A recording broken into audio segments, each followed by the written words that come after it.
آسمان پر رکھا گیا تو آسمان نے کہا اے اللہ اس قرآن کو تیرے کلام کو اٹھانے کی طاقت میرے پاس نہیں ہے۔ اسی قرآن کو جب زمین پر رکھا گیا تو زمین نے کہا کہ اے اللہ میرے پاس جو ہے اس قرآن کو اٹھانے کی طاقت و قوت نہیں ہے۔ والجبال جب پہاڑوں پر رکھا گیا یعنی انسان سے 10 گنا زیادہ اور 10 گنا بڑا، اللہ تبارک و تعالیٰ نے پہاڑ کو کیا مقام دیا؟ اللہ نے قرآن میں کہا والجبال اوتادا، کہ اللہ نے پہاڑ کو بطور زمین کے میخوں کے طور پر استعمال کیا۔ جس طرح ہم کوئی چیز لگانے کے لیے میخ کا استعمال کرتے ہیں، کیل کا استعمال کرتے ہیں تاکہ وہ چیز نہ ہلے، اسی طرح اللہ نے زمین کو ہلنے سے بچانے کے لیے اللہ نے پہاڑوں کا استعمال کیا۔ جب یہ قرآن جیسی بابرکت بامقدس چیز کو اللہ نے پہاڑ کے سپرد کیا، اے پہاڑ تو اس قرآن کو لے، تو پہاڑ نے بھی کہا اے اللہ مجھے اس قرآن کو لینے کی طاقت نہیں ہے۔ وَحَمَلَهَا الْإِنسَانُ، لیکن اللہ تبارک و تعالیٰ نے انسان کے سینوں کے لیے اس کا انتخاب کیا، اور اللہ تبارک و تعالیٰ نے انسان کے سینوں کے لیے اسے چنا۔ چھوٹے چھوٹے بچے جن کی عمریں 7 سال ہے، 8 سال ہے، 6 سال ہے، کھیلنے کی عمروں میں، یہ کھیلنے کی عمریں ہیں ان کی، بچپن کا زمانہ ہے، اتنے چھوٹے بچوں کو بھی آج پورے کا پورا قرآن یاد ہے، پورا قرآن یاد ہے۔ اور اگر آپ سنانے کے لیے کہیں، وہ چھوٹے بچے صبح سے لے کر شام تک جو ہے اللہ کا کلام ایک بیٹھک میں قرآن سنا سکتے ہیں۔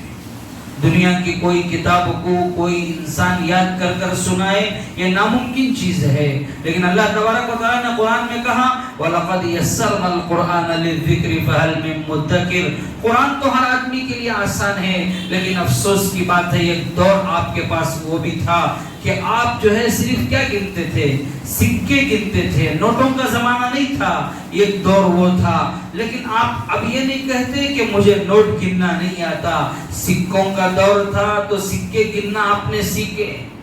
نوٹوں کا دور آیا تو نوٹ بھی گننا آپ سیکھیں۔ جب زمانہ آگے بڑھتا گیا، وقت آگے بڑھتا گیا تو انسان کو زیادہ پیسے گننا مشکل ہوئی، تو انسان نے کیا کہ مشنری کا ایجاد کیا۔ اب مشنری میں پیسے گنے جاتے ہیں، اب بھی بہت سارے لوگ ہاتھ میں پیسے گنتے ہیں۔ جیسا جیسا زمانہ بڑھتا ہے ویسے ویسے انسان کی عادتیں بھی بڑھتی ہے، لیکن بڑے افسوس کی بات ہے دنیا کی ہر چیز کو ہم نے سیکھ لیا،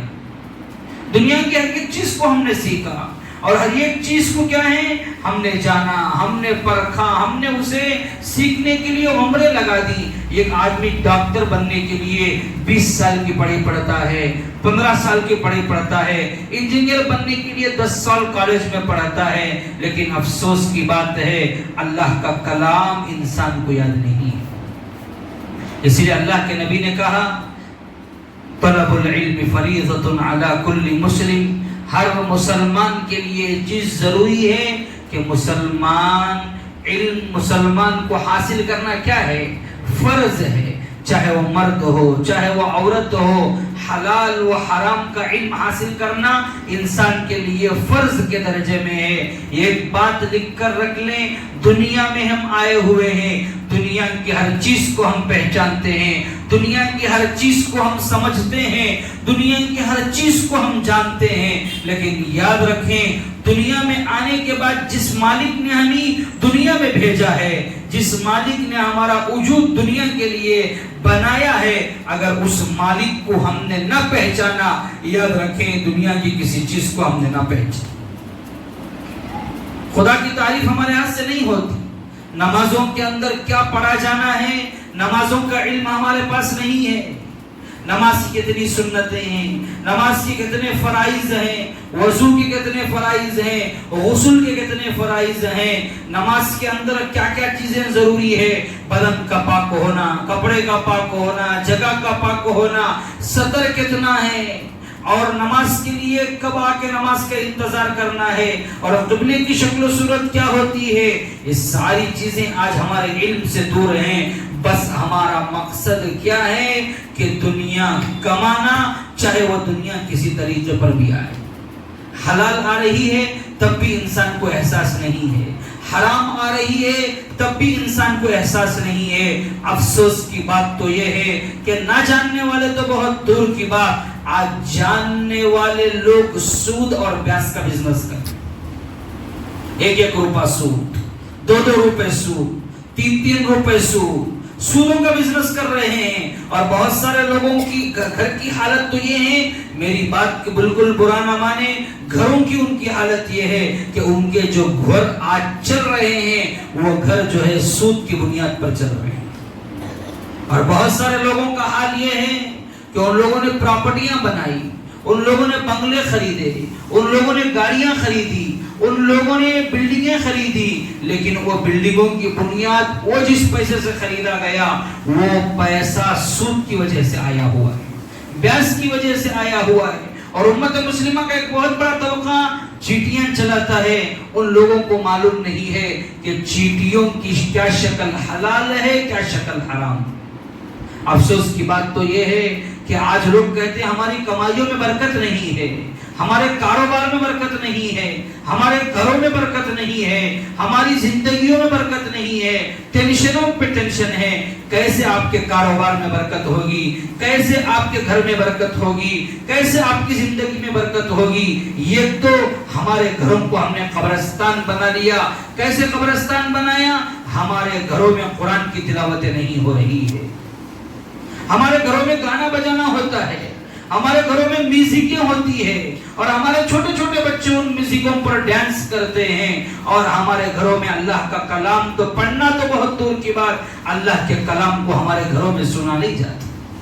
ماں ایک سیریل دیکھ رہی ہے، بیٹی ایک سیریل دیکھ رہی ہے، بیٹا ایک سیریل دیکھ رہا ہے، باپ کو ایک سیریل کی لت لگی ہے، ایک گھر میں 4 فون ہیں، اور چاروں لوگوں کو زندگیوں سے، نمازوں سے، قرآن سے،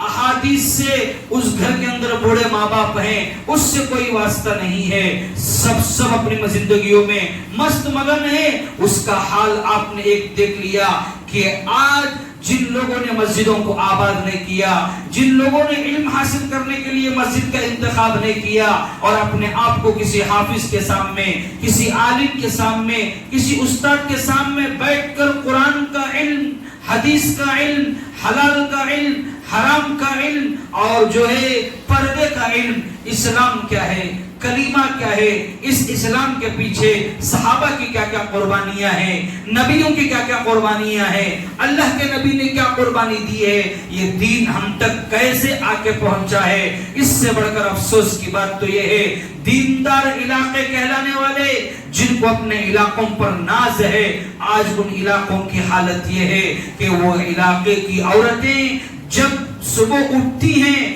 فجر کی نماز اپنے گھروں میں پڑھنے کے بجائے، مسجدوں کو ان کو شہروں کو بھیجنے کے بجائے، امت کا ایک بہت بڑا طبقہ، میری بات کو بالکل برا نہ مانے، میری بات کا اشارہ آپ سمجھ رہے ہیں کہ میں کس علاقے کی طرف اشارہ کر رہا ہوں۔ آپ مسجد کو آباد کرنے کے بجائے، اللہ کے گھر کو آنے کے بجائے، اور جو ہے اپنے گھروں میں قرآن نماز پڑھنے کے بجائے برقعے پہن کر عورتوں کا ایک بہت بڑا طبقہ مندروں کو جا رہا ہے۔ ایک دو کی بات نہیں کہہ رہا ہوں، یکا دوکے کی بات نہیں ہے، بلکہ پوری عورتوں کی ایک فوج مندروں کو جا رہی ہے، اور وہاں مندروں میں جو کام کرنا ہے وہ لوگ وہ کام کر رہے ہیں۔ اگر وہ لوگ کسی دور میں، آپ لوگوں نے کہا نا مدرسے میں نہ پڑھے تو کیا ہوگا، مکتب میں نہ پڑھے تو کیا ہوگا، ابھی امت کا ایک بہت بڑا طبقہ مکتبوں کو آ رہا ہے، مسجدوں کو آ رہا ہے، مدرسوں کو جا رہا ہے۔ اگر اس کے اندر کمی ہوگی، آپ نے کہا علماء نہیں پڑھائیں گے، چھوڑ دیں گے تو کیا ہوگا، امام مسجد میں خدمت نہیں کرے گا تو کیا ہوگا، مؤذن مسجد میں اذان نہیں دے گا تو کیا ہوگا، میرے بچے کو مکتب کو نہ بھیجوں تو کیا ہوگا، اس کا حشر آپ نے دیکھ لیا۔ علی میاں صاحب نے جو جملہ کہا تھا کہ اگر امت کے اندر علماء اپنی دکانوں کو کھول لیں گے، کوئی کپڑے کی دکان کھول لے گا، کوئی کرانے کی دکان کھول لے گا، کوئی اور دکان کھول لے گا، لیکن امت کو کیا نقصان ہوگا، 50 سال کے بعد لکھ کے رکھ لینا تمہاری نسلوں میں کوئی یہود و نصارہ پیدا ہوں گے۔ 50 سال کی تو بہت دور کی بات ہے، آج خود امت دیکھ رہی ہے، عورتوں کا ایک بہت بڑا طبقہ،